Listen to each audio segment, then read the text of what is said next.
One of my favorite pizzicato lines is in the second quartet by Johannes Brahms in A minor, opus 51, number 2.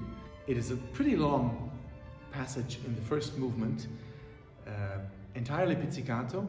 Unfortunately, there's no possibility to put away the bow, so you have to play it with the bow in the hand. And the general character is a dolce piano, so you have to be very light and agile. But within that general character, there are at least 3 or 4 different modes or grooves which the music requires you to play. That's why I chose to play this passage with the thumb. It gives me more flexibility and I can shape every note in a different way.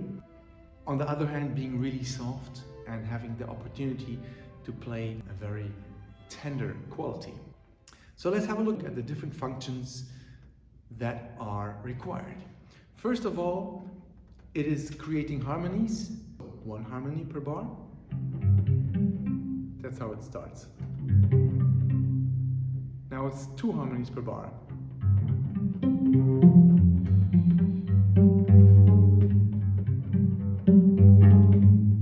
One harmony. Now even 2 bars in 1 harmony. And now the syncopation comes. I added a couple of bars and the syncopation goes into the walking bass line.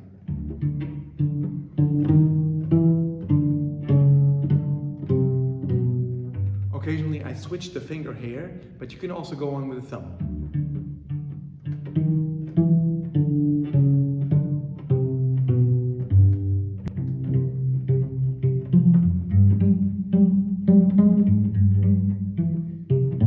So it changes here between syncopated rhythm and harmonic guidance.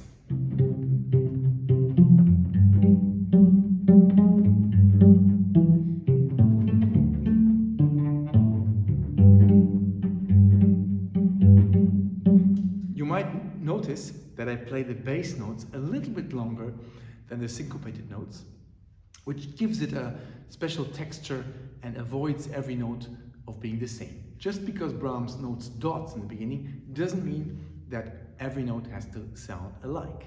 So in the end, it should sound more or less like this.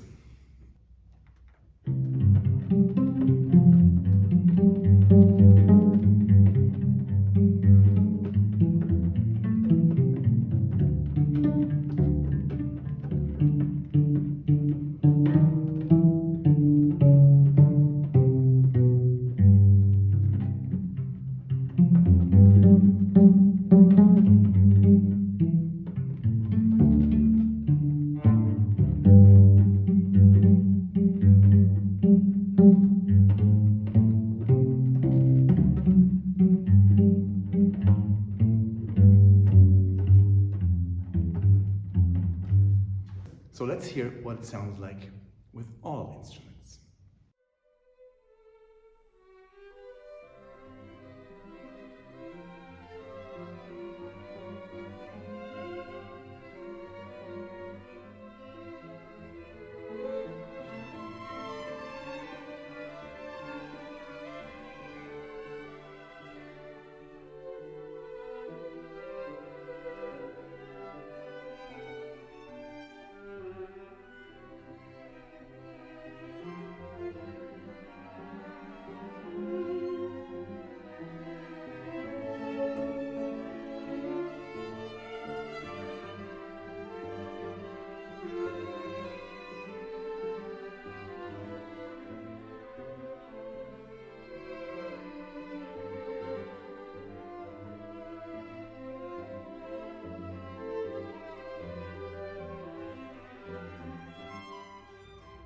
Another very challenging pizzicato place in the string quartet repertoire is the transition back into the A part of Mendelssohn's Scherzo in his A minor quartet, opus 13.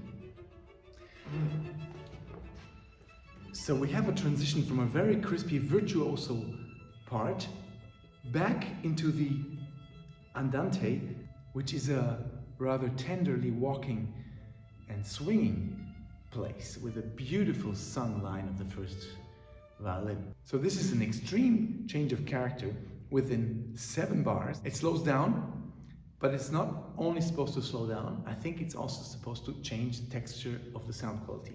So let's have a look at this. So we come from a place where we use the bow.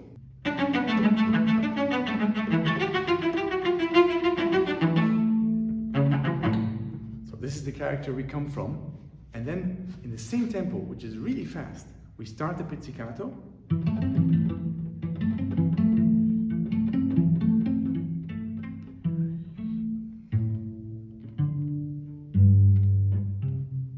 So I changed the contact point of the pizzicato, and I also in the end changed the finger. Let's try that once more. It's really difficult.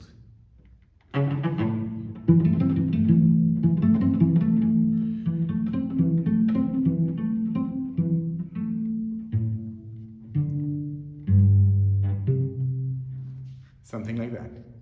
Let's see how it sounds in the original, played by the Artemis Quartet.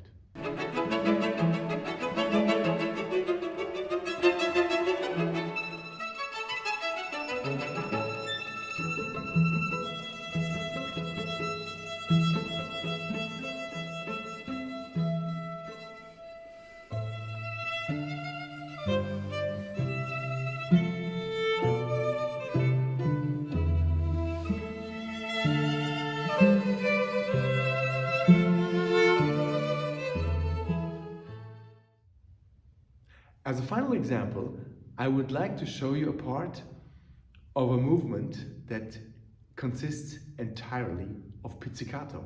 It is from Bartok's wonderful 4th string quartet. It's the 4th movement, and it's one of our all-time favorites as a quartet, and I personally loved it. We occasionally played it as an encore, and we once counted that Bartok uses 24 different techniques of pizzicato within one movement. That's amazing. So this movement is extremely challenging, and I chose a place I can put down the bow because I don't need it throughout the whole piece. This is a place with an extreme contrast of soft and loud, of short and crispy, with accents, and then huge, long, loud notes that blast in unexpectedly. And it shortens. They come more densely as the music moves on. It's a very difficult place. The problem is, also in the quartet, it has to be together. So to do this short and extremely soft sound, I think it's great to be somewhat on the rosin, so you hardly have any movement. I don't know if you can hear that in the video, but I'll try to make it heard. So you have to move back and forth between 2 contact points, otherwise it won't work.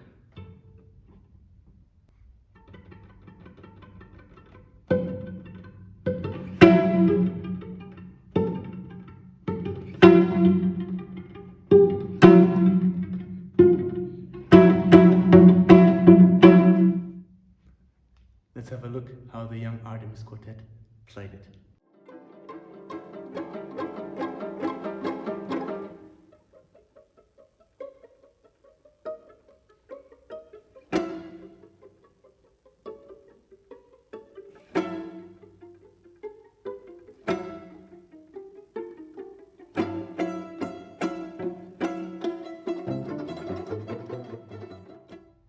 I hope you enjoyed my tutorial about pizzicato, and I'm looking forward to seeing you next time.